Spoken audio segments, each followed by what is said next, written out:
नमस्कार दोस्तों। एक बहुत ही मेहनती किसान एक बार परमात्मा से नाराज हो जाता है। नाराज क्यों? क्योंकि वो खेत में बहुत मेहनत करता था। समय पर खाद पानी डालना, समय पर जुताई करना, समय पर निराई गुड़ाई करना, समय पर सब कुछ करना। उसके बावजूद भी होता क्या था कि कभी सूखे की वजह से, कभी ज्यादा बारिश की वजह से, कभी मौसम खराब की वजह से उसकी फसल थोड़ी खराब हो जाती थी, जिस वजह से वो परमात्मा से नाराज था। अब एक दिन इसी नाराजगी में उसने परमात्मा से कहा कि हे भगवान, लगता है आपको खेती बाड़ी की जरा भी समझ नहीं है।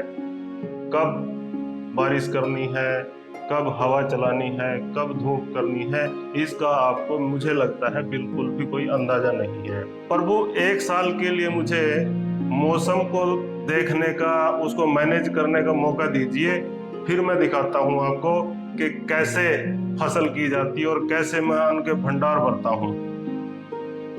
उसकी बात सुनकर प्रभु मुस्कुराए और उसको बोला कि ठीक है, मैं एक साल तक जैसे तुम चाहोगे वैसा ही मौसम करूंगा, उसमें कुछ भी दखल अंदाजी नहीं करूंगा।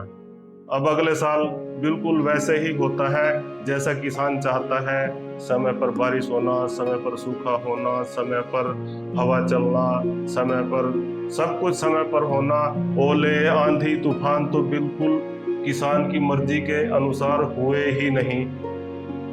अब जब फसल पकने का समय आया तो किसान फसल को देखकर बहुत ही खुश हुआ, क्योंकि बहुत ही लहलाती हुई फसल उसके खेत में खड़ी हुई थी, जो कि आज तक कभी पहले हुई नहीं थी।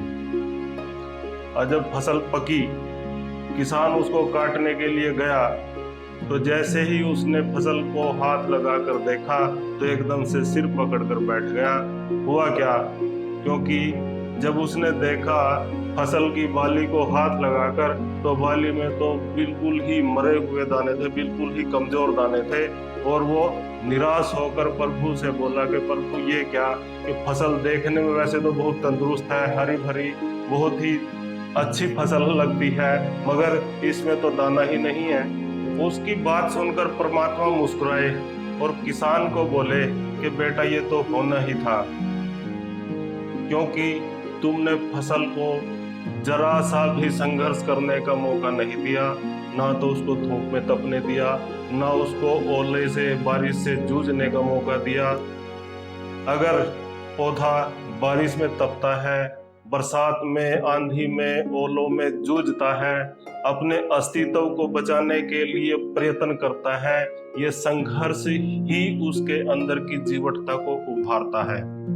क्योंकि वो अपने बल से उन सभी कठिनाइयों का सामना करता है, तो उसका अंदर का बल निखर के आता है, तभी उसकी जीवटता उभरती है, उसकी सुंदरता उभरती है, उसमें कुछ गुण लगता है। सोने को भी कुंदन बनने के लिए आग में तपना पड़ता है, हथौड़ी से पिटना, गलना पड़ता है, तभी उसकी जाकर अंदर की स्वर्णिम आभा उभरती है और तभी वह एक अनमोल धातु बनता है। दोस्तों, इन संघर्ष और चुनौतियों के अभाव में आदमी अंदर से खोखला रह जाता है, क्योंकि ये संघर्ष और चुनौतियां ही होती हैं जो आदमी की अंदर की आंतरिक शक्तियों को, उसकी क्षमताओं को उभार कर बाहर निकालती हैं। ये चुनौतियां ही हैं जो आदमी रूपी तलवार को धार देती हैं, उसको प्रखर बनाती हैं। अगर प्रतिभावान बनना है तो चुनौतियों का सामना तो करना पड़ेगा, चुनौतियों से दो दो हाथ करने पड़ेंगे। अगर जिंदगी में वास्तव में ही प्रखर और प्रतिभावान बनना है तो उसका एकमात्र उपाय है संघर्ष और चुनौतियों से जूझना। दोस्तों, मुझे उम्मीद है कि आज की कहानी आपको जरूर पसंद आई होगी। कृपया एक बार अपनी राय कमेंट बॉक्स में लिखकर मुझे जरूर बताइएगा। इसी तरह की दूसरी कहानियां देखने के लिए कृपया मेरे चैनल को सब्सक्राइब कर लीजिएगा। तो मिलते हैं इसी तरह की किसी दिलचस्प कहानी के साथ एक नई वीडियो में। तब तक के लिए मुझे इजाजत दीजिए। नमस्कार, जय हिंद।